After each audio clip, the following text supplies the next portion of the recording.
Hey everyone, and welcome back to the Mark Prater podcast, where our aim is to connect our global family of churches with our executive director. Mark, last year, as we continue to work through the past number of years, strengthening our churches, making them safe places, last year at the Council of Elders, a committee was formed, the Response Committee for Sexual Misconduct.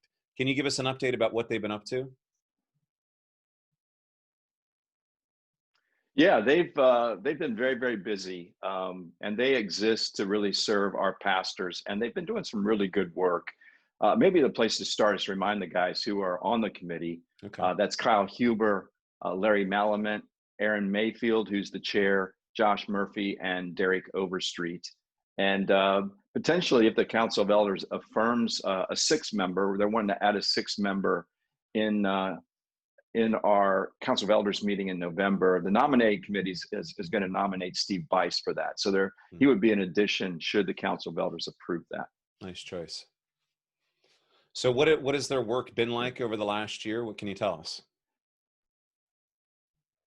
Well, they've been doing a number of things. They've been trained and continue to be trained. They were trained back in the spring, and they have training at the end of this month. We're utilizing Greg Love and Kimberly Norris at Ministry Safe, who've been really helpful in putting this committee together and training them. But they've also been putting together policies, procedures, and resources. And all of that is now available to our pastors on the church development website. So if you go to sgcleaders.com /RCSM, you will get to their page. The other way to do it is just go to the sgcleaders.com website, click on About, and there's an icon there that you can click on that would take you to the Response Committee for Sexual Misconduct. And there they just have a number of resources. I really think the website's laid out in a very helpful way. It talks about the committee's role. That's the first part. The second part is the pastor's responsibility. The third part is the next step. So if you've had an accusation in your church, what's the next step to take? And then the fourth category is resources. A number of helpful resources there. I'd really encourage our guys to check out. Great. So what would it look like for all of this to move into action as a local pastor? What can you just give us a brief snapshot about how that would work, interacting with that committee from when it comes to us as local pastors in our churches? Yeah, let's say you walk into your office on a Tuesday morning and you receive an email that has content in it about accusations. What do you do?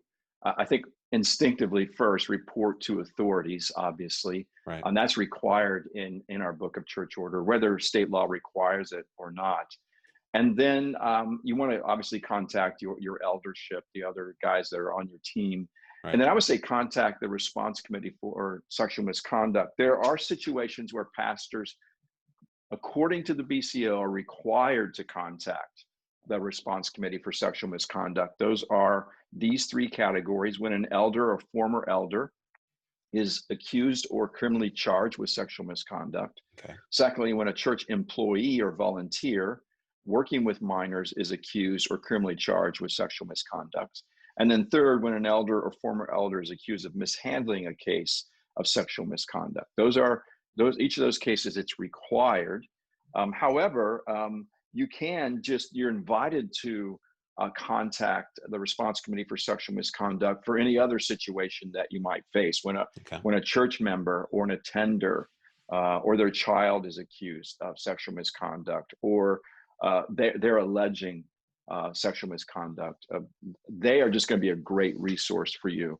And so if you go to the website, the church development website, there's a place to contact them. They list the guys serving, and it says you can email us here. You just click on here, and that'll get an email to them, and they'll just begin dialoguing with you about ways that they can help. The thing that the guys in this committee want you to know is they exist to serve our pastors and our churches. And they're providing a unique role, one they're being trained in, that I think will ultimately strengthen our partnership in Sovereign Grace. And so that's why I want to dedicate a podcast to this, so that our guys are aware of this committee, the work they've been doing, and their availability to serve. I know they've been working a lot of hours working to serve us. Before we conclude here, what would you hope to see how this committee will strengthen us as a denomination? Yeah, I think the way that they will strengthen us is it's just another expression of the many steps we've been taking over the last 10 or 11 years to build safe churches. And I think that strengthens our gospel witness for Christ.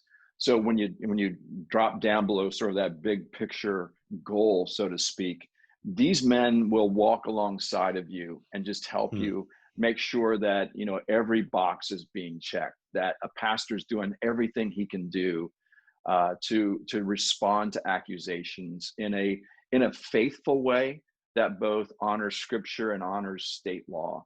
And I think that kind of service should not only encourage our guys and help our guys. I think it will give our members confidence that we're just doing everything that we can do to protect our churches. That is excellent. Thank you guys on that committee for serving us in this way. And thank you, Mark, for your leadership in all of this. I believe on the next episode of the podcast, you're going to be giving us some deep fantasy sleepers and your prediction that the Bears are winning the Super Bowl, if I understand. Yeah, right. I don't think the Bears are going to win the Super Bowl, but we'll try. I was misinformed. Thank you, Mark. The NFL starts tonight, right? That's Ben? right. Yeah, well, as we're recording this. That's why there's you're sporting the Eagles jersey. Pennsylvania, baby. Yeah, come on. That's right. Well, thank you, Mark. And thank you, everyone, for watching. Hopefully this served you, and we'll see you here again next week, Lord willing.